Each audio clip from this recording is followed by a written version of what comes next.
It happened on a quiet Sunday afternoon, until the sound of screeching tires shattered the calm. A wealthy teenager, racing his brand-new sports car, lost control and crashed straight into an old pickup that belonged to a poor family returning from work. Metal twisted, glass shattered, and for a moment, time stood still. The boy, dressed in luxury and arrogance, stepped out unharmed, while the family he hit trembled beside their wrecked truck. Everything they owned, gone in an instant. But what he didn't know was that this road had witnesses who didn't tolerate injustice, the Hells Angels. When the roaring of their engines echoed from down the highway, the boy's confidence started to fade. He had grown up believing that money could erase mistakes, that apologies could be bought, and that consequences were only for people without a name. Yet the look in those bikers' eyes told another story, a story of brotherhood, loyalty, and respect earned through action, not wealth. That day, the road was about to teach him what no private school or mansion ever could. The family didn't ask for revenge. They only wanted fairness. But fairness wasn't something this boy had ever experienced. It was always tilted in his favor. As he tried to dismiss what had happened with excuses, one of the bikers stepped forward, silent but firm, his presence alone louder than any words. It was no longer about the crash. It was about the lesson behind it. With the sun setting over the dusty asphalt, a strange calm took over. The bikers surrounded the scene, not to threaten, but to balance the scales. Their faces carried stories of hard lives, of nights under open skies, of fights for dignity. The teenager stood among them, stripped of his privilege, forced to face the reality of what he'd done. It wasn't about money anymore. It was about character. That night, under the hum of motorcycle engines and fading daylight, a spoiled boy would confront the truth about respect, humanity, and redemption. And for the first time in his life, he would realize that some debts can't be paid with cash, but with change. The boy's name was Ryan, 17 years old, heir to one of the richest families in the state, and completely untouchable, or so he thought. His life was measured in horsepower, expensive clothes, and digital followers. But when his shiny red car collided with that rusty pickup, something inside him cracked too. As he stood on the roadside, staring at the trembling mother clutching her crying child, the noise of sirens felt distant. For the first time, the echo in his chest wasn't adrenaline. It was guilt. The man who climbed off the lead motorcycle had a calm, weathered face. His name was Hawk, the kind of man who didn't need to raise his voice to command attention. His leather jacket bore the Hells Angels emblem, faded by time, but respected by everyone who knew what it stood for: loyalty, brotherhood, and justice without disguise. Hawk's eyes studied the scene in silence. He didn't see a rich boy and a poor family. He saw a wrong and right, and he knew exactly which side each one stood on. Ryan tried to speak, to explain that it was an accident. His words stumbled, wrapped in excuses. "I didn't mean to. They came out of nowhere. I'll pay for the damage." But the family's father, still shaking from the crash, didn't say a word. He just looked down at the wreckage of his truck, his only way to earn a living, and then at his children's frightened faces. Money could fix the vehicle, maybe, but not the shame that came with being treated as disposable. Hawk stepped closer. "You think money makes you a man?" he said quietly. The question hit harder than a punch. Ryan opened his mouth, but couldn't answer. Around them, the other bikers watched, engines rumbling softly like growling beasts ready to protect their own. Hawk didn't move with anger. He moved with purpose. "If you want to make this right," he said, "you don't write a check. You show up." That night, Ryan's father sent lawyers, promises, and offers of settlement. But the family refused. Hawk had another plan. If he wants forgiveness, Hawk told the boy's father, he'll work for it. The next morning, Ryan found himself back on that same road, but this time not as a driver. He was there to help rebuild what he had destroyed with his own hands. And that was only the beginning. Ryan arrived early, wearing clean sneakers and designer gloves. But Hawk tossed him a pair of worn-out work boots instead. "You won't need those," he said, nodding at the gloves. "Use your hands. Feel the dirt." The boy hesitated, his pride pushing back, but one look at the family's battered truck silenced him. The little boy from the accident was sitting nearby, watching him curiously, holding a toy car that looked eerily like the one Ryan had wrecked. Something inside him twisted. The first few hours were torture. Ryan wasn't used to lifting, sweating, or being told what to do. His back ached, his palms blistered, and his ego screamed louder than his body. But every time he thought about quitting, Hawk's voice would echo in his head. A man doesn't run when it gets hard. He learns. And so Ryan kept going, one nail, one board, one heavy breath at a time. As the sun rose higher, something began to shift. The mother from the crash offered him water without bitterness. The father nodded silently as Ryan hammered away at a replacement panel. The little boy smiled when Ryan fixed his broken toy truck during a short break. Those small gestures weren't dramatic, but they were real, and that truth cut deeper than any lecture. Ryan began to understand that respect wasn't demanded, it was earned. When the bikers returned that afternoon, they found Ryan still working, covered in dust and sweat, but not hiding from it. Hawk didn't praise him, but the corner of his mouth lifted in approval. Tomorrow, same time, he said simply, starting his bike. The boy didn't argue. For the first time, he didn't see the work as punishment. It felt like redemption. That night, Ryan couldn't sleep. He kept replaying the look in the father's eyes. Not anger, not hatred, just quiet disappointment that burned deeper than any insult. He realized that the real crash wasn't the one on the road. It was the one between his world and theirs. And now, piece by piece, he was learning how to rebuild both. The following morning, the roar of engines returned before dawn. Hawk and his crew came not to watch but to work alongside Ryan.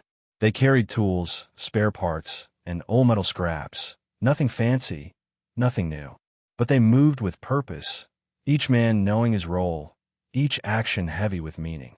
Ryan noticed how they treated one another, not as leaders or followers, but as equals.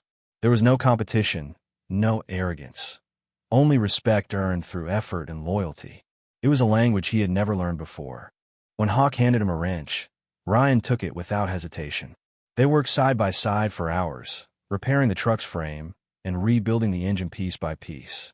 Ryan's muscles ached, his hands stung, but for the first time, he didn't care about the pain. Every drop of sweat felt like a confession, every movement a step closer to forgiveness. The boy who once looked down on others now found himself humbled, surrounded by men who had nothing to prove, yet carried more dignity than he ever had. At midday, when the heat grew unbearable, Hawk sat down beneath a tree and motioned for Ryan to join him.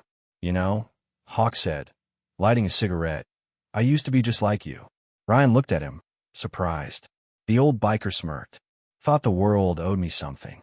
Then life showed me how wrong I was. You don't become a man when you get what you want. You become one when you learn to live without it." The words hit Ryan deeper than he expected. He didn't answer. He just listened. By sunset, the truck was halfway repaired.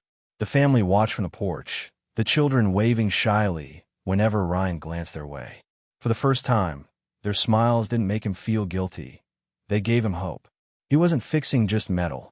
He was fixing trust. The bikers said little, but their silence was full of respect. And in that silence, Ryan discovered something he had never experienced before: peace that couldn't be bought.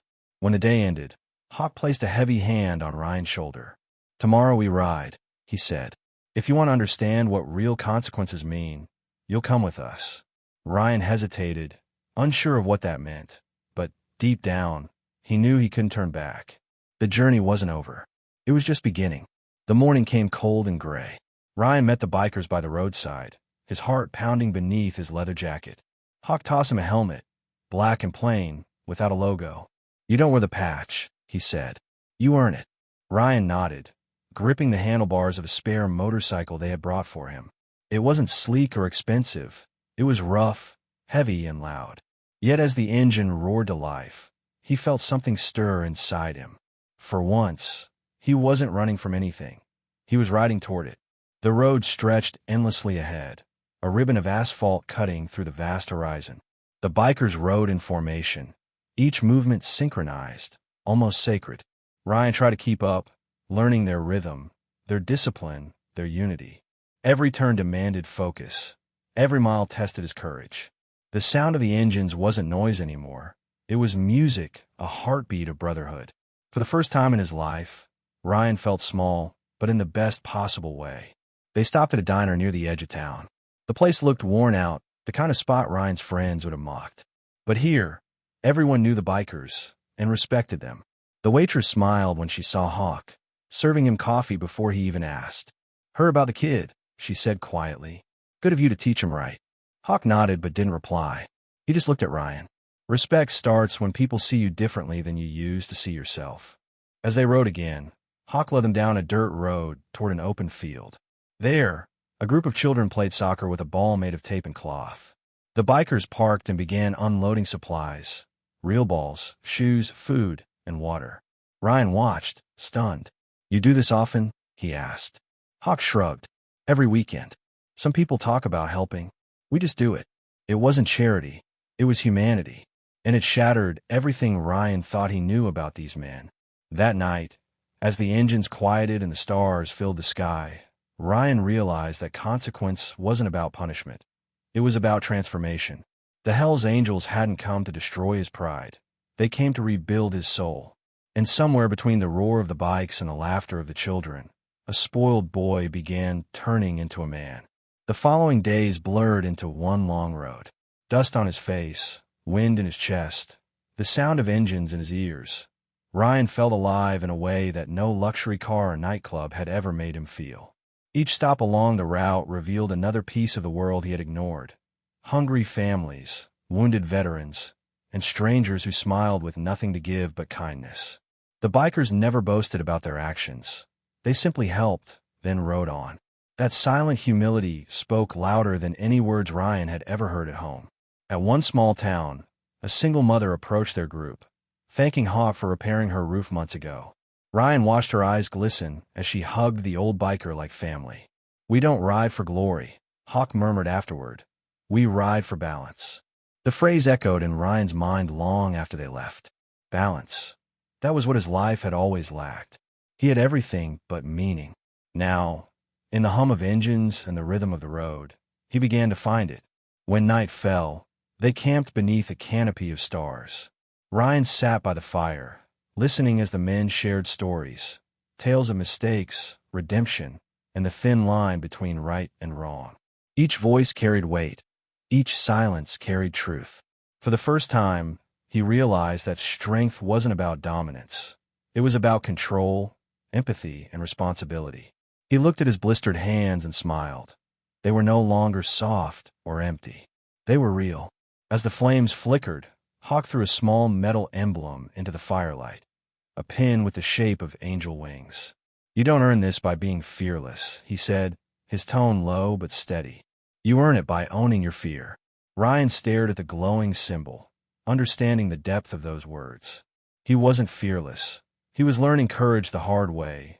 1 mile, 1 mistake, 1 act of humility at a time. That night, Ryan didn't sleep. He thought of the family whose truck he'd destroyed, the look of forgiveness in the father's eyes, and the strange peace that followed. The road had changed him, but he knew the real test wasn't the miles behind. It was the confrontation waiting ahead. Hawk had promised him one last stop, a place where he'd finally face what he'd been running from all along. They arrived back in town at dawn, the streets quiet and still. Ryan's heart raced as they pulled into the dirt driveway, where it had all begun. The pickup truck stood there, fully repaired, shining faintly under the morning sun. The poor family stepped out of their small house, their expressions unreadable. Ryan dismounted his bike slowly, helmet trembling in his hands. He had spent days preparing for this moment, but now that it was here, every apology felt too small. The father approached first. His clothes were simple, his stance firm but calm. "You came back," he said, his tone neither warm nor cold, just honest. Ryan nodded, his voice shaking. "I didn't come to pay. I came to make it right." He handed the man a folded piece of paper, a signed promise to work at the local garage for the next 6 months, donating every dollar earned to help the family rebuild. The father unfolded it silently, then looked up. "You already did," he said softly. The mother came closer, holding her son's hand. The boy grinned shyly at Ryan, clutching his once-broken toy car. It was freshly painted red. "I fixed it," the boy said. Ryan knelt down, his eyes wet. "Looks better than mine ever did," he replied, smiling for the first time in days. A genuine smile, free of pride or guilt. The mother placed a gentle hand on his shoulder. "Accidents happen," she said, but change, that's a choice. Behind them, the bikers stood quietly, their engines off, their presence heavy with respect. Hawk nodded once, his expression hard to read. Ryan turned toward him, unsure of what to say. You were right, he whispered. Money can't fix what's broken inside. Hawk stepped forward, resting a hand on the boy's shoulder. Then don't waste what you've learned. Some people never do. As they rode away, the wind tore at Ryan's face, but this time it didn't sting. It cleared him. He glanced at the horizon, realizing that consequence wasn't a punishment, but a gift. The Hell's Angels hadn't just made him face what he'd done. They had shown him what kind of man he could become if he never looked away again. The days that followed were quieter, yet heavier with meaning. Ryan began working at the local garage, keeping the promise he had made. The first morning, his presence drew whispers, some mocking, others skeptical. The spoiled rich kid had returned, they said, but this time without his shiny car or expensive clothes. Yet Ryan didn't react. He just rolled up his sleeves, grabbed a wrench, and got to work. The grease on his hands and the sweat on his forehead became his new uniform, symbols of a boy who was learning to earn what once came effortlessly. At first, he fumbled with tools, clumsy and unsure. But under Hawk's watchful eye, he began to improve. The older biker would stop by the garage every few days, not to supervise, but to remind him what this was truly about. It's not fixing cars, kid, Hawk would say, leaning on his motorcycle. It's fixing yourself. Those words burned into Ryan's mind like fuel on fire. Every dent he repaired, every bolt he tightened, became part of that transformation. Slowly, the town's perception shifted. The same people who once looked at him with disdain began greeting him by name. The garage owner, a gruff man with decades of oil beneath his nails, started trusting him with more difficult tasks. You've got good hands, boy, he muttered one afternoon. Ryan smiled, remembering how those hands once destroyed. Now they rebuilt. The irony wasn't lost on him. It was redemption, piece by piece. Sometimes, when the workday ended, Ryan would ride with the bikers again. The highway no longer symbolized escape. It represented freedom earned through humility. He rode not for thrill, but for peace. The wind carried no arrogance now, only gratitude. Each sunset painted the sky in colors that once went unnoticed. And for the first time, he understood the beauty of stillness, of being present without needing to dominate. One night, as the engines cooled and the stars emerged, Hawk shared a rare confession. You remind me of someone I once knew, he said, his voice gravelly. He thought the world revolved around him too, until he learned that sometimes it's the smallest lies that hold the biggest truths. Ryan didn't ask who the man was. He didn't need to. The lesson was clear. His story wasn't unique. Pride destroys quietly, but redemption rebuilds louder. Months passed. The seasons changed, and with them, so did Ryan. His once flawless hands were now marked by calluses, but those scars carried pride. He earned every meal, every nod of respect, every small smile from the people he used to overlook. The father of the poor family occasionally stopped by the garage, not to supervise, but to chat. They shared quiet conversations about work, family, and the unpredictability of life. In those moments, Ryan felt a peace his old world had never given him. Hawk continued to visit less often. You don't need me watching over you anymore, he said one evening. You've got your road now. Yet Ryan knew he would always carry the lessons the biker had burned into his heart. Responsibility wasn't about guilt. It was about choice. Every day he showed up to that garage. He was choosing to be different from the boy who had once believed he was untouchable. But one afternoon, life tested him again. A wealthy classmate from his old school arrived in a gleaming sports car, smirking as he watched Ryan covered in oil. Didn't think I'd ever see you like this, the boy laughed. Guess the angels turned you into their pet. For a moment, the old anger flared in Ryan's chest, the same pride that had once ruled him. But then he took a deep breath, set down his wrench, and simply replied, No, they made me human. The silence that followed was heavier than any punch. Later that day, Hawk heard about the encounter. He rode into town, finding Ryan still at work, head low but steady. Proud of you, he said gruffly. You didn't fight him. That means you finally understand that strength isn't loud, it's controlled. Ryan nodded. I used to think being strong meant winning. Now I know it means not needing to. Hawk smiled faintly. Then you've learned what most men never do.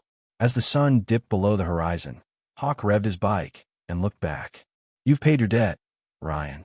But remember, life doesn't stop testing you just because you've passed once. The roar of his engine faded into the distance, leaving Ryan alone in the quiet hum of the town. But this time, he didn't feel alone. He felt anchored, grounded by purpose, humility, and the weight of every mile that had led him there. The garage became more than a workplace. It turned into a mirror of Ryan's transformation. Locals began stopping by just to talk, sometimes bringing food, sometimes just stories. He listened to them all. For someone who had once lived surrounded by noise and luxury, the simplicity of real human connection felt profound. He began to notice things he'd never cared for before: the rough texture of steel, the smell of oil and dust, the way sunlight filtered through the cracked garage windows. These weren't just details anymore. They were life itself, raw and unfiltered. Every so often, he'd still feel the weight of who he used to be. The memories of arrogance, of laughter at other people's expense, of the hollow friends who cheered his recklessness. They haunted him like ghosts. But instead of running, he faced them. Each mistake had carved a scar, and each scar had turned into strength. One afternoon, when he caught his reflection in a car side mirror, he barely recognized the person staring back. There was still youth in his eyes, but now there was depth too, earned through pain, sweat, and truth. The father from the accident came to visit again, this time not as a victim, but as a friend. He handed Ryan a small wooden box, roughly carved but beautifully finished. "My son made this," he said quietly. Inside was a small metal emblem, angel wings. "He wanted you to have it. Said you earned it." Ryan froze, emotion tightening his throat. That simple gesture carried more value than any trophy or award he'd ever received. It wasn't just forgiveness. It was trust reborn. When Hawk heard about it, he arrived at sunset, the horizon burning gold behind him. "You've done good," he said. "But don't mistake redemption for perfection. You'll fall again someday. The difference is, now you'll know how to stand." Ryan nodded slowly, holding the emblem tight in his hand. "I don't want to forget," he whispered. Hawk's eyes softened. "Then don't. But don't stop living because of it either." That night, Ryan placed the emblem above his workbench, not as decoration, but as reminder. Every clang of a hammer, every sound of a motor roaring back to life, echoed that symbol's meaning. Redemption wasn't about undoing the past. It was about transforming it into purpose. And for the first time, Ryan felt like he finally had one. A full year had passed since the accident. The seasons rolled by quietly, and Ryan's name, once whispered in shame, was now spoken with quiet respect. He had become an integral part of the town, a man who showed up, worked hard, and never forgot where he went wrong. People no longer saw him as the rich kid who crashed into a poor family's car. They saw him as one of their own. The story had turned from tragedy into testimony, one that inspired others to believe in second chances. One afternoon, Hawk returned with his crew. Their engines rumbled like thunder, drawing every eye in town. Ryan stepped outside the garage, wiping his hands on a rag. Hawk handed him a leather jacket, plain, black, and unmarked. "You're not one of us," Hawk said with a faint grin, "but you're with us." Ryan's hands trembled as he accepted it. No patch, no emblem, no title, just silent acknowledgement that brotherhood isn't sown, it's earned. They rode together one last time, across the open road that had once witnessed Ryan's downfall. The wind no longer felt like punishment. It felt like freedom. With every mile, he left behind a fragment of his former self, until all that remained was the man he had become, grounded, grateful, and unafraid. The family he had hurt stood by the roadside, waving as the bikes thundered past. This time, he waved back, with a heart lighter than it had ever been.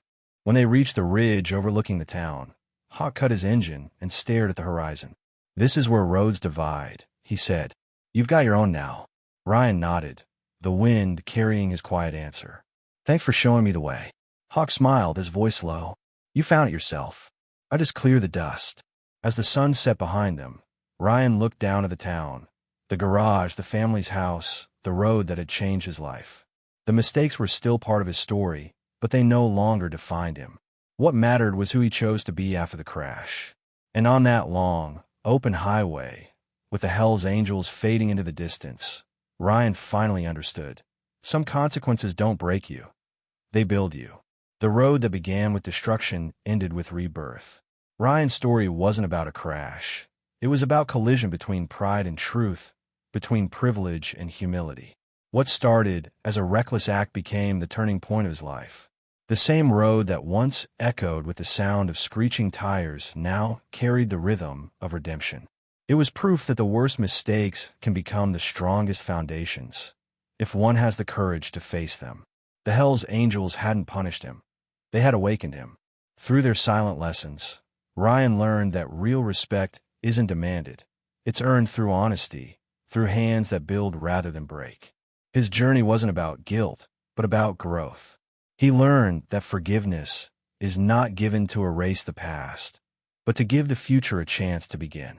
And in that quiet transformation, he discovered something far greater than wealth. He found purpose. That small town, once just a backdrop to his mistake, became the heart of his new beginning. Every engine that roared past reminded him that strength isn't in power, but in responsibility. Every handshake, every honest day of work, became a chapter in a story no longer written by ego, but by redemption.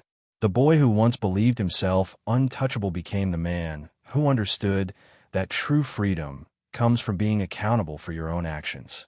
And maybe that's the lesson we all need to remember. That the roads we destroy in arrogance can also be the same roads that lead us home, if we're willing to walk, or ride, them again with humility. Because at the end of every consequence lies a choice, to repeat the mistake, or to become better because of it. Ryan chose the latter, and that made all the difference. If this story moved you, take a moment to reflect on your own road. Maybe you've had your crash, your fall, your moment of truth. And if you did, remember, redemption begins with a single decision to change. So stay with us, share your thoughts in the comments, and subscribe for more stories that remind us what it truly means to be human. Because sometimes, the loudest engines come from the quietest hearts.